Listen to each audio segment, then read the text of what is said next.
사람은 나이가 들수록 새로운 것보다 익숙한 것에 더 가슴이 철렁합니다. 그날도 그랬습니다.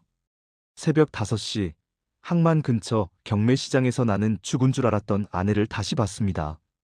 아이 하나가 그 여자의 손을 잡고 말했습니다. 엄마. 그 순간 내 인생은 다시 뒤집히기 시작했습니다.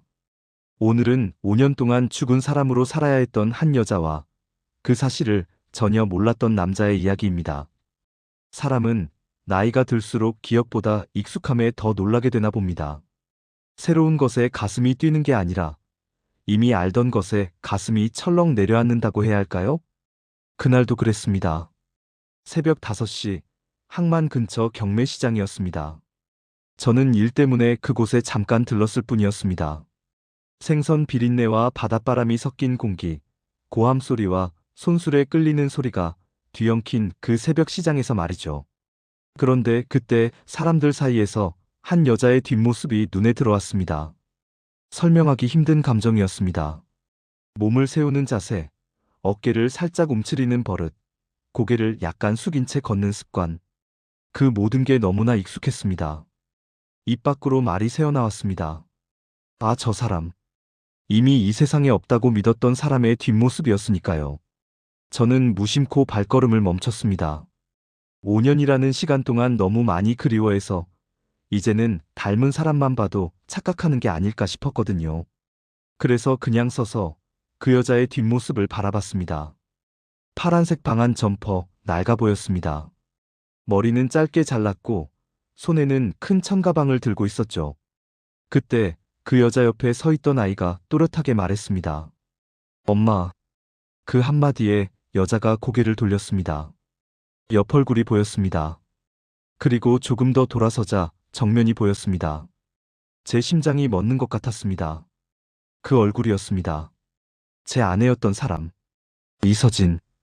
5년 전 바다에 빠져 죽었다고 장례까지 치렀던 바로 그 사람 말입니다. 저는 그 자리에 얼어붙었습니다. 머리가 멍해지고 숨이 막혔습니다. 살아있구나라는 생각보다 먼저 든 감정은 혼란이었습니다. 죽은 사람이 살아있다면 그럼 제가 살아온 지난 5년은 대체 뭐였을까요? 혼자 울던 밤들, 납골당에 찾아가 말을 걸던 시간들, 그 사람 없이 살아가는 법을 배우느라 애썼던 모든 순간들이 한꺼번에 무너지는 느낌이었습니다. 아이의 손을 잡고 있던 서진은 저를 알아봤습니다. 눈이 마주쳤거든요. 그 눈빛을 저는 평생 잊을 수 없을 겁니다. 놀람도 반가움도 아니었습니다. 그저 공포에 가까운 표정이었습니다. 그 순간 서진은 아이를 끌어안더니 아무 말 없이 사람들 사이로 달리기 시작했습니다. 제 입에서 소리가 터져 나왔습니다. 서진아, 이서진. 하지만 새벽 시장은 사람이 너무 많았습니다. 생선을 실은 수레들, 좁은 통로 사이로 서진의 모습은 금세 사라졌습니다. 목이 쉬도록 불렀지만 대답은 없었습니다. 그렇게 그 여자는 또다시 제 앞에서 사라졌습니다. 저는 한참 동안 그 자리에 서 있었습니다. 사람들이 제 옆을 스쳐 지나갔지만 저는 움직일 수가 없었습니다. 방금 본 게 정말 서진이었을까 의심이 들기 시작했습니다. 어쩌면 정말로 헛것을 본 건지도 모른다고 생각했습니다. 하지만 그 눈빛만큼은 확실했습니다. 저를 알아본 그 눈빛 말이죠. 5년 전 이야기를 해야 할 것 같습니다. 2020년 11월 17일, 항만 컨테이너 부두에서 큰 사고가 났습니다. 낡은 크레인 장비 하나가 무너지면서 젊은 노동자가 바다로 떨어졌죠. 26살, 이제 막 결혼을 앞두고 있던 청년이었습니다. 그 현장을 서진이 목격했습니다. 당시 서진은 부두 근처 의료실에서 일하던 간호조무사였습니다. 사고 당일 서진은 야간 근무 중이었습니다. 새벽 4시쯤 의료실 창문으로 크레인이 무너지는 게 보였답니다. 서진은 즉시 밖으로 뛰어나갔지만 이미 늦었습니다. 청년은 바다에 빠진 상태였고 주변은 아수라장이었죠. 서진은 그날 본 것을 기록했습니다. 간호사로서 당연한 일이었으니까요. 사고 시각, 상황, 그리고 크레인의 상태까지. 안전 점검이 제대로 되지 않았다는 것도 적어놨습니다. 이틀 뒤 회사의 윗선 사람들이 서진을 불렀습니다. 저는 그때 그 사실을 전혀 몰랐습니다. 서진은 저한테 아무 말도 하지 않았거든요. 나중에 안 사실인데 그들은 서진에게 간단한 부탁을 했다고 합니다. 그날 현장에 없었던 걸로 하자고요. 하지만 서진은 거절했습니다. 사람이 죽었는데 거짓말을 할 수 없다고 했답니다. 그러자 그들의 태도가 바뀌었습니다. 책임자가 필요했고 그 책임자가 서진이 되어야 한다고 말했죠. 안전교육 담당자, 장비 점검 책임자. 서류상으로는 이미 서진의 이름으로 되어 있었답니다. 서진이 입사할 때 대충 서명했던 서류들이 나중에 이런 식으로 쓰일 줄은 몰랐던 거죠. 더 끔찍한 건 그 다음이었습니다. 서진은 결혼한 지 얼마 안 됐고 남편인 제가 법무팀에서 일한다는 것도 그들은 알고 있었습니다. 저는 그 회사와 계약된 법률사무소 소속이었거든요. 그들은 말했습니다. 서진이 법정에 서면 남편도 난처해질 거라고. 내부자 처리, 회사 기밀 유출. 이 업계에서 다시는 일 못할 거라고요. 서진은 떨리는 목소리로 마지막 카드를 꺼냈습니다. 임신 사실이었습니다. 하지만 그들은 오히려 그게 더 좋다는 반응을 보였다고 합니다. 서진이 스스로 사라지면 아이는 건드리지 않겠다고. 하지만 법정에 서면 아이도 무사하지 못할 거라고 협박했죠. 서진은 3일의 시간을 받았습니다. 그 3일 동안 서진은 저한테 아무 말도 하지 않았습니다. 저는 회사 일로 늦게 들어왔고 서진은 이미 잠든 척하고 있었습니다. 그 다음 날도 서진은 평소처럼 행동했습니다. 아무 일 없다는 듯이. 하지만 3일째 되던 날 새벽 서진은 집을 나갔습니다. 짐도 없이 지갑과 휴대폰만 들고요. 그리고 부두로 갔습니다. CCTV에 마지막으로 찍힌 서진의 모습은 부두 끝에 서 있는 뒷모습이었습니다. 그 뒤로 서진은 보이지 않았습니다. 며칠 뒤 신문에 짤막한 기사가 실렸습니다. 항만 추락사고 실종자 사망 추정. 시신은 찾지 못했다고 했죠. 경찰은 바다에 빠진 것으로 추정했고 수색을 시작했지만 끝내 찾지 못했습니다.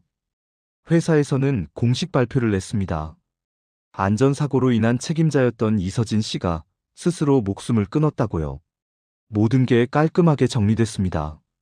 사고는 개인의 과실로 마무리됐고 회사는 책임을 면했습니다. 저는 그 기사를 들고 한참을 앉아 있었습니다. 장례도 치렀고 유골함도 안치했습니다. 그때부터 저는 사람답게 살지 못했습니다. 회사와 집, 그리고 납골 땅. 그 세 곳만 오가며 5년을 보냈습니다.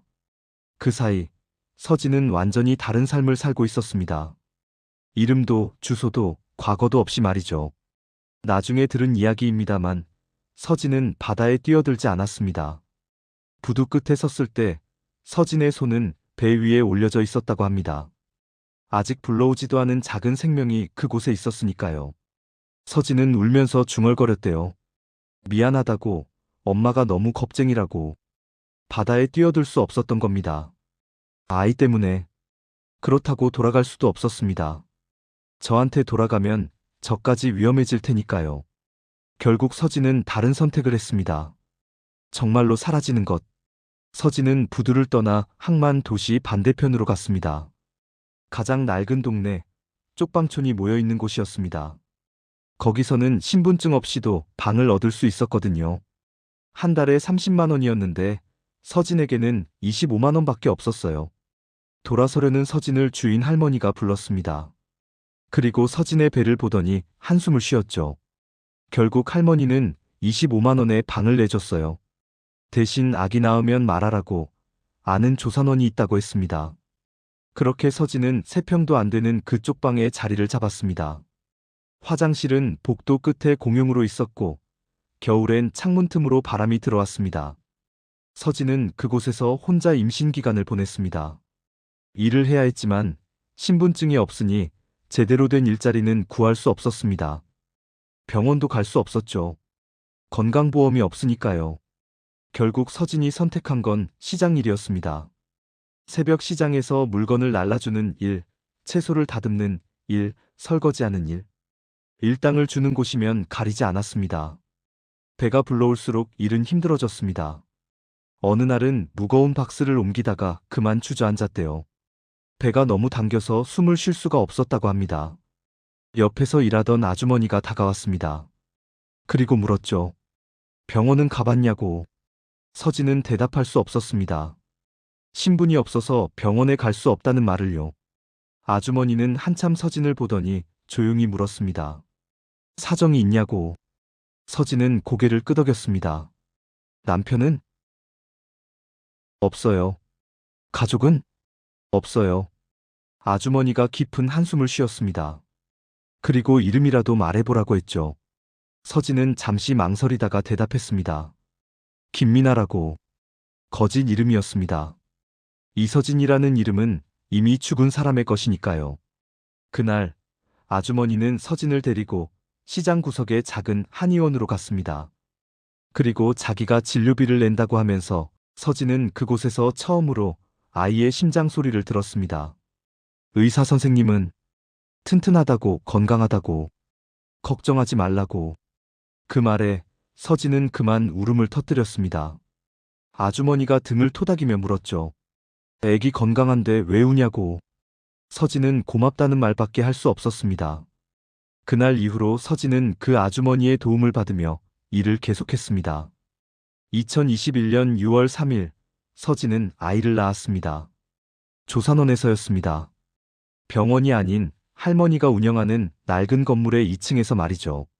진통이 시작됐을 때 서진은 혼자였습니다. 옆에서 손을 잡아줄 사람도 격려해줄 사람도 없었습니다. 조산원 할머니의 목소리만이 어둠 속에서 서진을 이끌었습니다. 힘내요, 조금만 더. 서진은 이를 악물었습니다. 고통 속에서도 이 아이만큼은 무사히 낳아야 한다는 생각뿐이었습니다.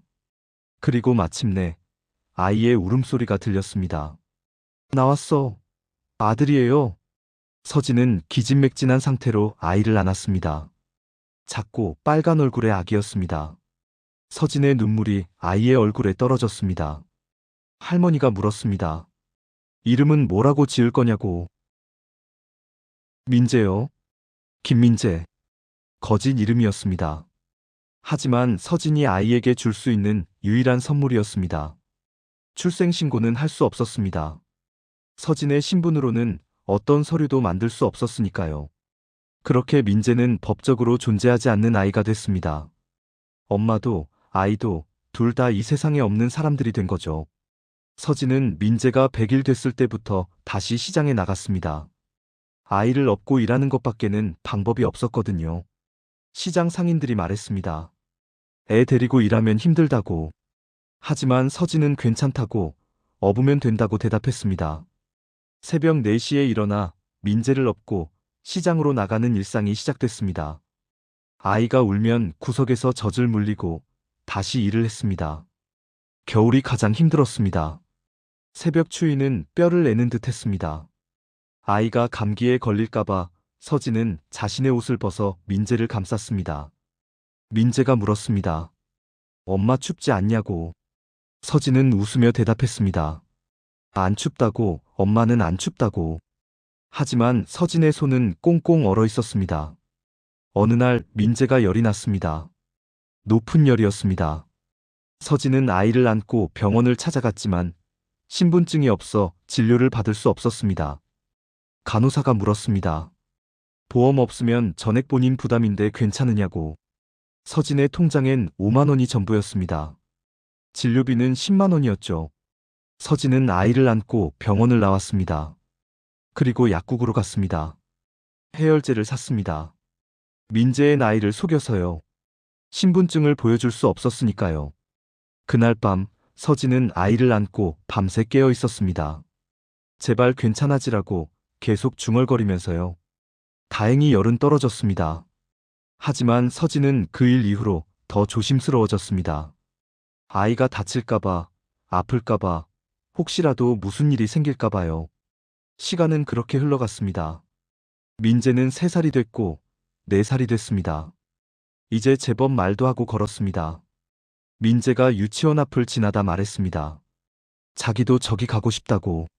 서진은 그저 미안하다고 말할 수밖에 없었습니다. 출생신고가 안 된 아이는 유치원에 갈 수 없었으니까요. 민재는 물었습니다. 왜 미안하냐고. 서진은 대답했습니다. 엄마가 부족해서라고. 그러자 민재가 고개를 가웃거리며 말했습니다.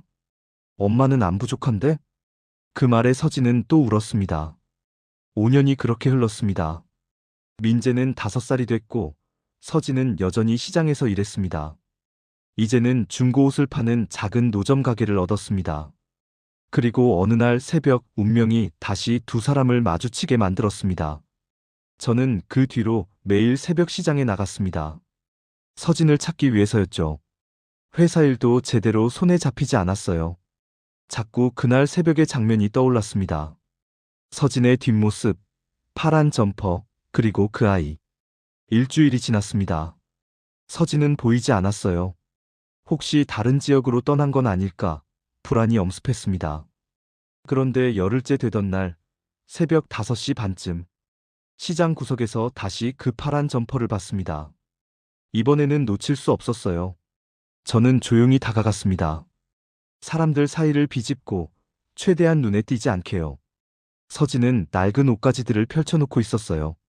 아이는 옆에 쪼그리고 앉아 손으로 장난감을 만지고 있었고요. 저는 바로 앞까지 다가가서 말했습니다. 서진아. 서진의 손이 멈췄습니다. 천천히 고개를 들어 저를 봤어요. 이번엔 도망가지 않았습니다. 아마 각오를 한 것 같았어요. 존댓말이 나왔습니다. 마치 남처럼 대하는 말투였죠. 오래간만이네요. 저는 떨리는 목소리로 물었습니다. 왜 도망갔냐고. 서진은 짧게 대답했어요. 도망간 게 아니라고. 그럼 뭐냐고 5년 동안 어디 있었냐고 물었지만 서진은 대답하지 않았습니다. 그저 아이를 바라볼 뿐이었어요. 저는 민재를 쳐다봤습니다. 그리고 물었어요. 저 아이가 우리 아이냐고. 서진이 고개를 저었습니다. 아니라고, 그냥 자기 아이라고. 저와는 상관없다고 말했어요. 하지만 저는 알 수 있었습니다. 나이가 딱 맞았으니까요. 민재가 저를 올려다봤어요. 큰 눈망울로, 호기심 가득한 표정으로요. 엄마, 저 아저씨 누구야? 서진이 아이의 머리를 쓰다듬으며 대답했습니다. 그냥 아는 사람이라고. 민재가 밝은 목소리로 인사했어요. 안녕하세요. 저는 그 순간 울컥했습니다. 이 아이가 제 아이라면 5년 동안 저는 아버지인 줄도 모르고 살았던 거잖아요. 겨우 대답했습니다. 안녕이라고. 서진이 민재를 다른 곳으로 보내고 나서 저를 똑바로 쳐다봤습니다. 무엇을 원하냐고 물었어요. 저는 대답했습니다. 원한다니, 저는 남편이라고. 서진의 목소리가 냉랭했습니다. 남편이었다고, 과거형이라고 말했어요. 그리고 천천히 서진은 이야기를 시작했습니다. 5년 전 그날의 일을요. 회사 사람들이 어떻게 협박했는지, 왜 사라질 수밖에 없었는지. 서진이 말했습니다. 제가 그때 그 회사 법무팀에 있었다는 사실을요. 순간 저는 말문이 막혔습니다. 맞습니다. 저는 그 회사 소속이었어요. 사고 처리를 맡은 팀 안에 있었죠. 서진의 목소리가 떨렸습니다. 당신한테 말했으면 회사가 당신을 가만뒀을 것 같아요? 저는 대답할 수 없었어요. 서진이 계속 말했습니다. 제가 서진을 도우면 회사는 저를 내부자로 처리했을 거라고. 기밀 유출이라고 해도 할 말 없었을 거라고. 그리고 이 업계에서 영영 일 못했을 거라고요. 그래서 선택한 거예요. 제가 사라지는 걸. 혼자서? 네. 혼자서. 왜? 서진의 눈에 눈물이 고였습니다. 당신까지 잃고 싶지 않았으니까요. 저는 그 말을 듣고 한참 동안 아무 말도 할 수 없었습니다. 5년 전 서진은 저를 지키기 위해 스스로 사라진 거였어요. 혼자서 모든 걸 짊어지고 아이까지 낳아 키우면서요. 저는 그제야 깨달았습니다. 서진이 선택한 건 도망이 아니라 희생이었다는 걸. 저를 위한, 그리고 아직 태어나지도 않은 아이를 위한. 그날 밤, 저는 결국 서진이 사는 집을 찾아갔습니다. 낡은 빌라 2층. 복도 끝에 작은 방, 문틈으로 희미한 불빛이 새어나오고 있었습니다. 저는 그 앞에 한참 서 있었어요. 초인종을 누르기가 두려웠습니다. 문이 열리면 뭐라고 말해야 할지, 아무것도 확신할 수 없었거든요. 하지만 결국 손을 뻗었습니다. 초인종 소리가 울렸어요. 안에서 발소리가 들렸습니다. 그리고 문이 천천히 열렸죠. 서진이 서 있었습니다. 우리는 아무 말도 하지 못했습니다. 그저 서로 살아있다는 사실만으로도 너무 많은 감정이 밀려왔으니까요. 서진의 얼굴은 5년 전보다 훨씬 야위어 있었어요. 눈가에 주름이 생겼고 손은 거칠어 보였습니다. 하지만 여전히 서진이었습니다.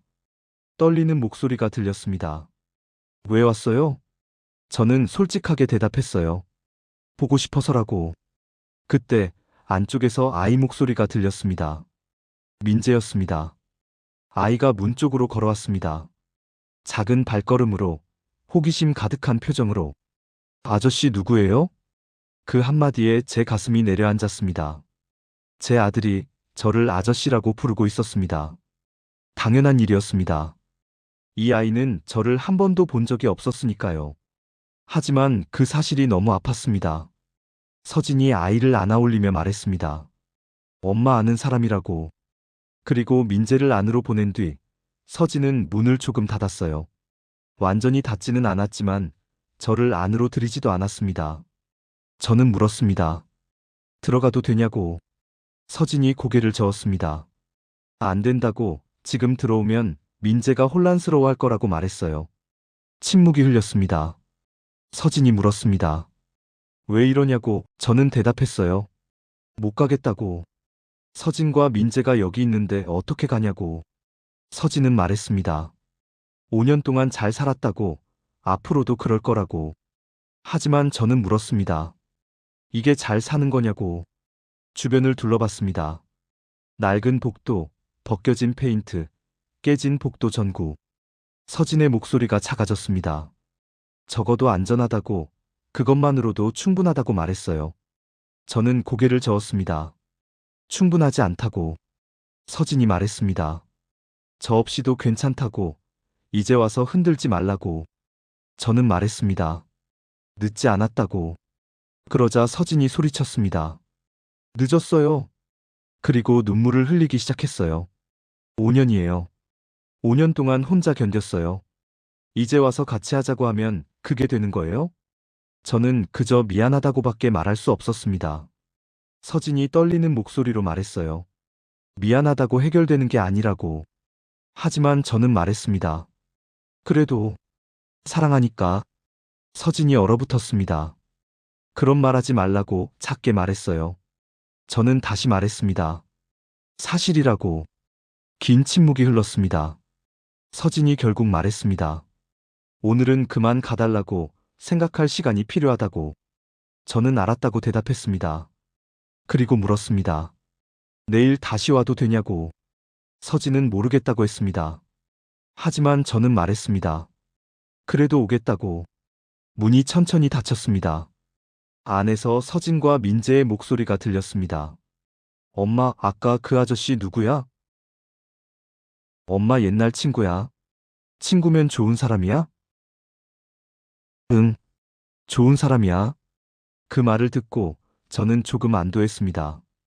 적어도 서진은 저를 완전히 밀어내지는 않았으니까요. 한 달이 지났습니다. 저는 매일 새벽 서진의 가게에 나갔어요. 물건을 정리하고 손님을 응대하고 민재와 놀아주었습니다.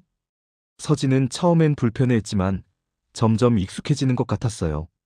가끔 제 눈을 마주치며 작게 웃기도 했습니다. 민재는 저를 완전히 받아들였어요. 매일 저를 기다렸고 저는 그 시간이 너무 행복했습니다. 어느 날 새벽 비가 내렸습니다. 시장 사람들이 하나둘 철수하기 시작했어요. 서진도 물건을 정리하고 있었고 민재는 서진 옆에서 비를 맞으며 서 있었습니다. 저는 다가가서 우산을 펼쳤습니다. 서진이 저를 쳐다봤어요. 필요 없다고 말했지만 저는 우산을 민재 머리 위로 옮겼습니다. 민재가 웃으며 고맙다고 말했어요. 서진은 물건을 다 정리하고 일어섰습니다. 혼자 갈 수 있다고 말했지만 저는 함께 가겠다고 했어요. 서진이 낡은 우산을 펼쳤습니다. 구멍이 뚫려 있었어요. 빗물이 그 사이로 떨어졌습니다. 저는 말했습니다. 새 거 사라고. 하지만 서진은 돈 아깝다고 신경 쓰지 말라고 했어요. 서진이 민재의 손을 잡고 걷기 시작했습니다. 저는 뒤따라갔어요. 조금 떨어진 거리에서 그냥 따라갔습니다. 좁은 골목길을 지나 낡은 주택가로 들어갔습니다. 거기서 서진은 멈춰 섰어요. 왜 따라오냐고 물었습니다. 저는 대답했어요. 그냥 서진과 민재가 집까지 안전하게 가는지 보려고. 서진이 한숨을 쉬었습니다. 5년 동안 잘 다녔다고 집까지만이라고 말했어요. 저는 알았다고 대답했습니다. 몇 분 뒤 낡은 건물 앞에 도착했습니다. 3층짜리 빌라였는데 외벽이 금이 가 있었고 페인트가 벗겨진 상태였어요. 서진과 민재가 2층으로 올라갔습니다. 저는 아래서 지켜봤어요. 문이 닫히기 직전 민재가 저를 보고 손을 흔들었어요. 아저씨, 안녕. 그 모습에 저는 웃음이 나왔습니다. 이 아이가 내 아들이구나. 실감이 났어요. 처음으로요. 저는 그 자리에서 한참 서 있었습니다. 빗속에서요. 그리고 생각했습니다. 서진은 제가 떠나주길 원했어요. 하지만 저는 떠날 수 없었습니다.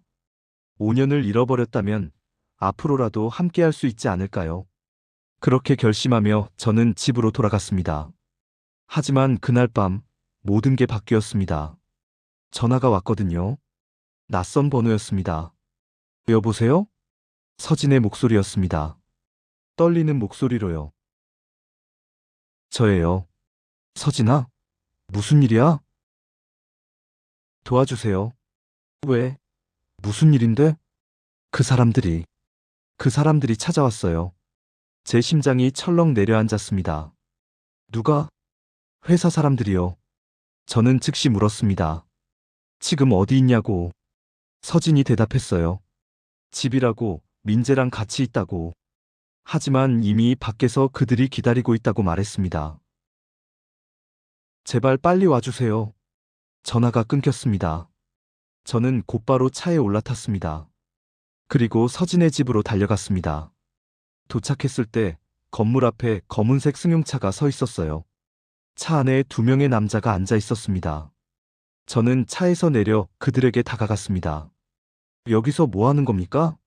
남자 중 한 명은 5년 전 회사 법무팀에서 본 사람이었죠. 그가 저를 알아봤습니다. 저는 말했습니다. 제 아내가 여기 산다고. 남자의 표정이 굳어졌습니다. 아내라고 되묻더니 당황한 기색이 역력했습니다. 저는 계속 말했습니다. 이서진이라고 5년 전에 죽은 척하고 숨어 살던 사람이라고. 당신네 회사가 제 아내를 죽은 사람으로 만들었다고 말했어요. 남자가 물었습니다. 증거라도 있냐고. 저는 허세를 부렸습니다. 있다고 녹음 파일, 문자 메시지, 증언 다 모아뒀다고 말했어요. 사실 저는 아직 증거가 완벽하지 않았습니다. 하지만 그때는 그렇게라도 말해야 했습니다. 지금 당장 여기서 떠나세요. 아니면 경찰 부릅니다. 남자들이 서로 눈빛을 주고받았어요. 그리고 결국 일단 가겠다고 했습니다. 차가 떠나는 걸 확인하고 저는 서진의 집으로 올라갔어요. 문이 열렸습니다. 서진이 창백한 얼굴로 서 있었어요. 다 갔냐고 물었습니다.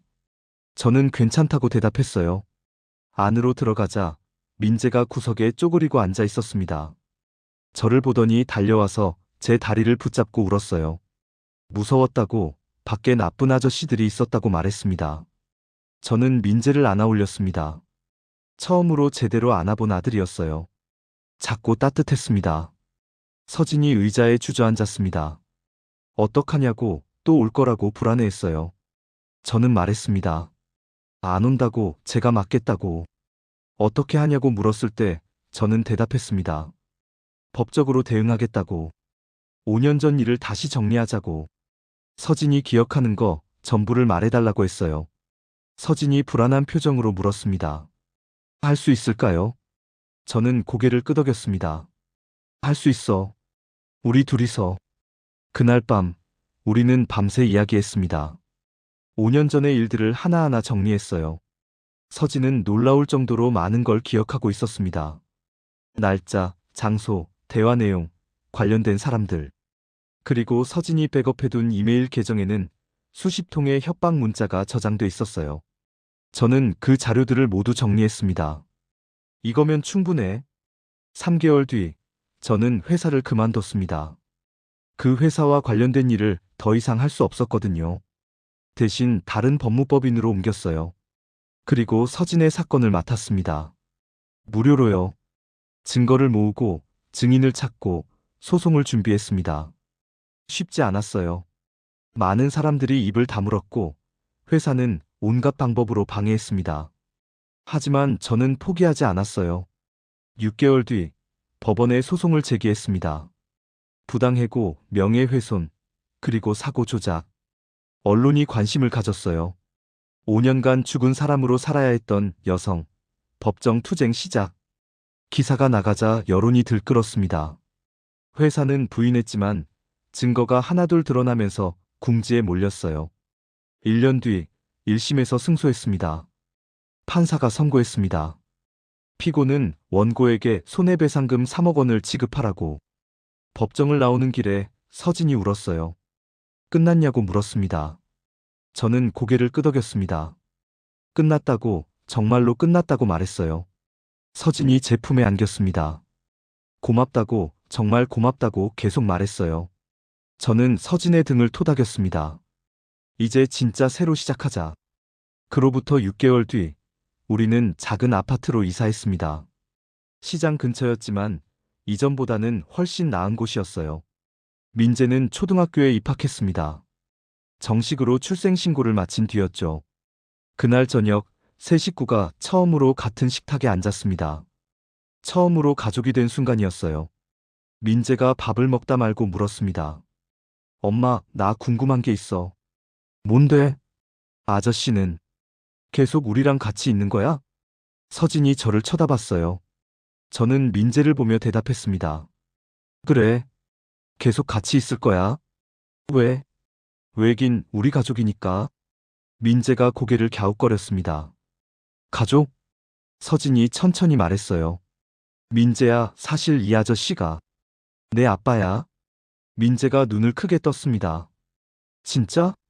응. 그럼 나한테도 아빠가 있었어? 응. 항상 있었어.